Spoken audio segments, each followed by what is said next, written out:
नमस्कार साथियों, कैसे हैं आप सभी। उम्मीद है अच्छे होंगे।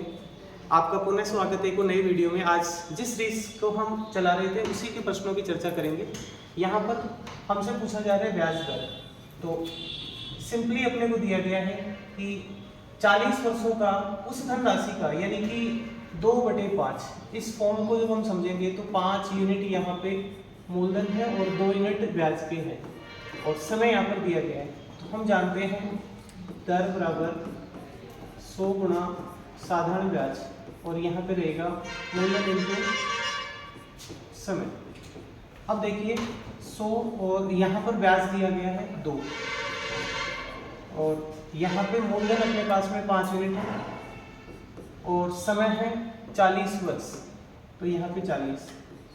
अब देखेंगे कि 5 चौक 20, 200, नीचे 200 बनेगा, ऊपर 100, 2 जीरो कैंसिल हो जाएंगे। अब 2/2 यानी कि यहाँ पर अपने को दर मिलेगी 1%। तो इस आधार पर अपने पास इस सवाल में ऑप्शन नंबर ए इस क्वेश्चन का जवाब हो जाएगा। अब इसको हम चाहें तो दूसरे मेथड से भी समझ सकते हैं। आप यहाँ पे जब 2/5 मूलधन का ब्याज दिया गया है, जब इसको अपन परसेंटेज कन्वर्ट करेंगे तो ये 40% हो जाएगा, 40%। अब अपने को पता है कि कुल ब्याज अपने को 40% मिल रहा है और 40 वर्षों में मिलेगा। तो 40% ब्याज अपने को जब 40 वर्ष में मिलेगा तो 1 वर्ष का अपने पास में सीधा सीधा यहाँ पर आएगा 1%। 1 वर्ष का जो ब्याज प्रतिशत मिलेगा वो 1% होगा। आप इस वाले मेथड को भी यूज कर सकते हैं। इसी कड़ी में एक और सवाल हम देखते हैं। आप लोग भी इन सवालों को बीच में वीडियो को पॉज करके नोटबुक लेकर के हल करें और कोशिश करें कि आंसर बन रहे कि नहीं बन रहे। हम फिर से सवाल के ऊपर आते हैं और देखते हैं। यहाँ बताया कि साधारण ब्याज पर निवेश करने पर धनराशि का 19/5 वर्षों में धनराशि स्वयं की 69/50 हो जाती है। तो धनराशि स्वयं की, इसका मतलब पहले वो धनराशि 50 थी, अब वो 50 से बढ़ करके अब प्रेजेंट में 69 है, मतलब इसका डिफरेंस होगा वो 19 होगा। तो ये 19 अपने को पता है मूलधन में बढ़ोतरी हुई, मतलब ये ब्याज है। अब उसी बात जो लास्ट में हमने अभी देखा था तो हम सीधा लिख सकते हैं 100 गुणा ब्याज, अपने पास ब्याज कितना आया 19 और नीचे रखेंगे मूलधन, मूलधन कितना है 50, मूलधन गुणा समय। सवाल में समय दिया गया 19/5, तो 19/5 जब बटे का 5 है वो यहाँ पर आ जाएगा।